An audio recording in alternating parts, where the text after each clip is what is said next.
इस वक्त मैं माल्टन पार्क में मौजूद हूँ। मैं आपको बताऊँ कि जैसे ही कोरोना वायरस की वबा आई और हुकूमत ने जुज़वी लॉकडाउन किया, उसी के साथ मेरा कैमरामैन आपको दिखा सकता है कि पार्कें और सैरगाहें तमाम वीरान पड़ी हैं। यहाँ पे कोई भी आवाम, कोई भी बच्चा, यहाँ पे कोई भी फैमिली सैर करने के लिए नहीं आ रही।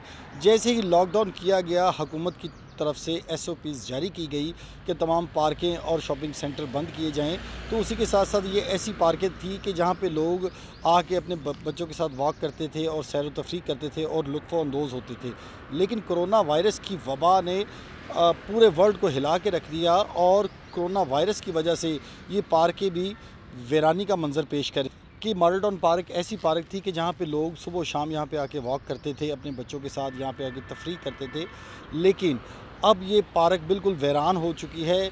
जब तक कोरोना वायरस की वबा रहेगी, तब तक मुझे लग रहा है कि आवाम यहाँ पे रुख नहीं करेगी और माली जो यहाँ पे काम करते थे वो भी परेशानी में मुब्तला है। मेरा कैमरामैन अगर आपको दिखाए तो ये माली हजरात हैं जो यहाँ की सफाई करते थे, और जब से ये कोरोना वायरस की वबा आई है, तमाम की तमाम आवाम परेशान है क्योंकि लोग यहाँ पे सैर व तफरीह के लिए नहीं आते।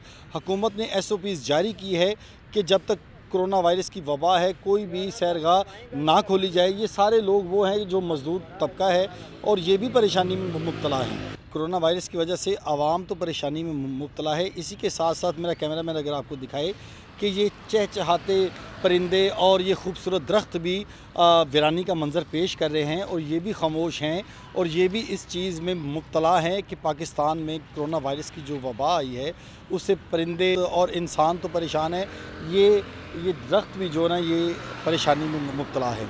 कैमरामैन टीम के साथ शहजाद अली शाह, अजीम न्यूज़, लाहौर।